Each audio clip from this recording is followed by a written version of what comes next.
Los años que pasó Carmen en casa de sus abuelos fueron los peores de su vida.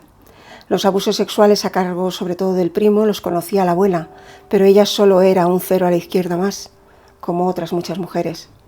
Su abuela estaba a merced de su marido, diciéndole que estaba loca, ¿y quién la iba a creer? No se sabía, no se supo nunca. Ella estaba atada, no pudo hacer nada en esos 4 años en que vivió allí. Simplemente era una criada, sin más. Su padre, al ver que sus hijos no estaban debidamente atendidos, decidió casarse con la única mujer que se preocupó de su hija pequeña, su cuñada, la hermana de su mujer que se había quedado viuda con 2 hijas. Carmen, a los 14 años, volvió a casa para hacerse cargo de su familia. Ahora trabajaba para ella y lo que producía era de y para la casa, o así lo creía. Y aunque su padre tampoco la trató muy bien, sintió la tranquilidad y el sosiego de la vuelta a casa con los suyos. Después de aquello no se separaría de su hermana pequeña en muchos años. 2 años después de la boda, una de las hijas adolescentes de la madrastra se casa con un hombre acaudalado, viudo, sin hijos. Al ver cómo vivía la hija en una casona con baño donde no faltaba de nada, tomó la decisión de abandonar la casa pobre y también a los niños que se quedaban al cuidado tan solo de Carmen. Eso sí, ella regresaba todas las noches para dormir con su marido. Otra vez se quedaban solos. La madrastra no volvió a cuidar de ellos, pero sí cizañaba en el marido para que castigara a los niños cuando hacían algo que a ella no le gustaba. Una de sus maldades era hacerles comer la comida fría sentados fuera en la escalera de casa en pleno invierno. Al año siguiente de terminar la guerra civil, con tan solo 18 años, su hermana pequeña daba a luz una niña, otra niña más en la familia. Y aun cuando su mundo volvió a brillar por esa llegada, la vergüenza de una hija de soltera les acompañó toda la vida. A los pocos años sus 2 hermanos se casaron y dejaron la casa. Solo su hermana pequeña y su padre, al que había enfermado por una afección pulmonar, formaban parte de su convivencia en ese momento. Unos años más tarde comenzó la construcción de una gran obra hidráulica en la zona. Eso hizo que el pueblo creciera en todos los sentidos. Había empleo, había recursos. El comienzo de la obra fue también el comienzo de una mejor vida para todos. Mientras ella seguía con las labores del campo, su hermana consiguió trabajo fuera de casa y todo cambió. Entraba algo de dinero y podían por fin arreglar aquella vieja casa y todo fue más estable y económicamente más tranquilo. Y pasaban los años. Ella nunca perdió su alegría, sobre todo cuando íbamos a visitarla, a pesar de la tristeza que se reflejaba en su rostro a medida que ella se iba haciendo mayor. Todo le parecía poco para nosotros, siempre dejaba una gran parte de lo que conseguía con su trabajo para disfrutarlo con su familia. Tenía gallinas y un precioso gallo, 2 vacas, benditas vacas, que eran de gran ayuda por ser el tiro para el trabajo en las fincas de labranza y daban la leche para consumir y para vender.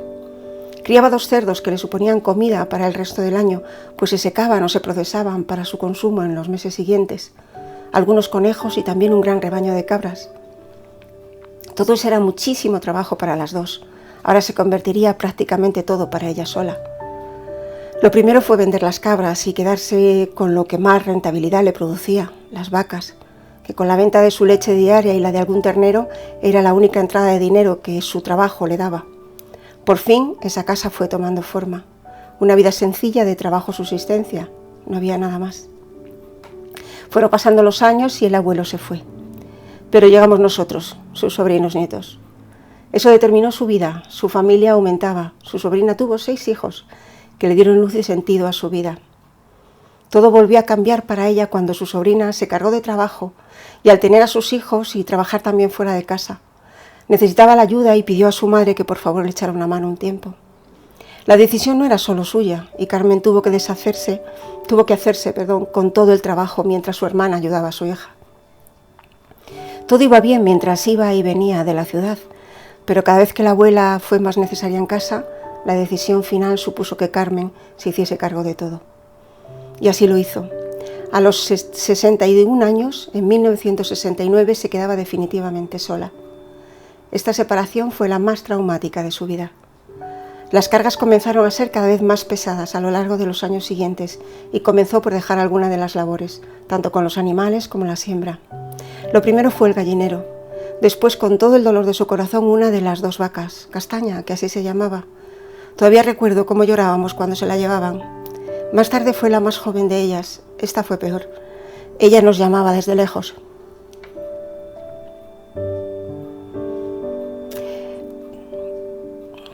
Cuando fuimos creciendo,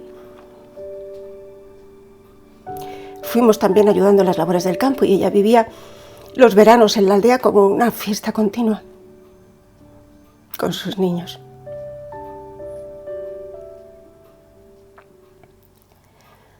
Cuando se acababa el cole, mamá nos mandaba al pueblo hasta que volvía a comenzar. Pasábamos 3 meses al año con ella. Le ayudábamos como podíamos a ella y ella nos recompensaba siempre con lo que más tenía en casa, una casa donde faltaba de todo. Era una casa de aldea vieja donde las tejas podían verse sobre los travesaños de madera que la sujetaban. En ocasiones se veía correr por el tejado a los ratoncillos de campo y en el silencio se podía oír la carcoma en los muebles, en las paredes y en el suelo de madera cuando el silencio callaba. Los días de verano, durante la siesta, podías entretenerte viendo alguna araña fabricar su tela o cazar alguna pieza. Solo tenía 2 habitaciones separadas por paredes de madera. Un comedor pequeño y una cocina de fuego bajo donde se cocinaba todo. Nuestra comida y aparte, en el típico pote de hierro fundido, la comida para los animales. No había agua corriente, se traía en grandes vasijas de barro desde la fuente que estaba en la entrada del pueblo. Bien entrados los años 70, se introdujo una pequeña cocina de gas.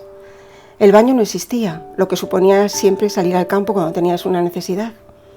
A nosotros no nos importaba cuando llegábamos allí, a ella sí.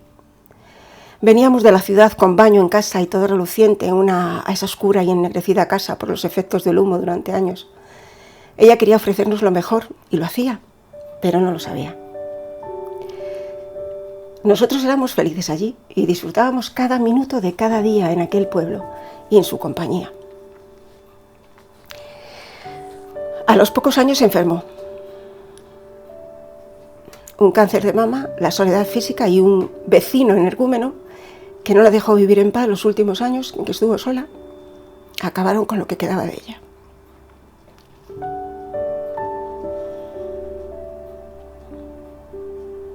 En ese último año su hermana volvió a casa con ella. Falleció a los 71 años de una metástasis en la lengua. Quizás se quedó ahí, todo lo que no pudo expresar a lo largo de su vida. Todo lo que no pudo contar, ahí se quedó.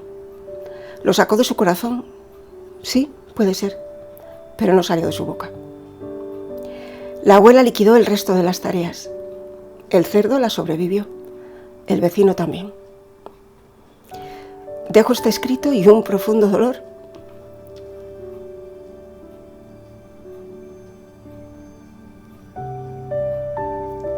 En memoria de mi tía Carmen.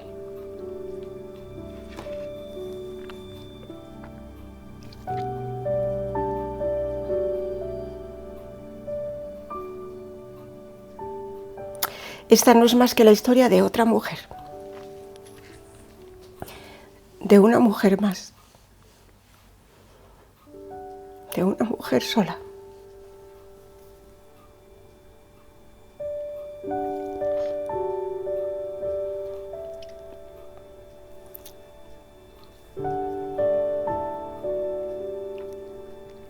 No te rindas nunca. Ella no se rindió. Sé fuerte. Ella lo fue a pesar de todo. Sé tú misma. Lo que piensan los demás es cosa de ellos. Gracias. Si te gustó esta historia y tienes algo que contar y quieres que lo haga por ti, poniéndole voz a una parte de tu vida, déjame tu comentario. Y ponte en contacto conmigo. Cuéntame qué te pasó. Vidas como la tuya pueden ayudarnos a superar todo aquello que nos está limitando. Cada una de ellas nos hará reflexionar y conocer quiénes somos en realidad. Es un acto liberador y sanador contar lo que vivimos. Por favor, déjame un like y suscríbete para conocer más historias como esta. Esto es Historias en el Tiempo. Gracias por estar ahí.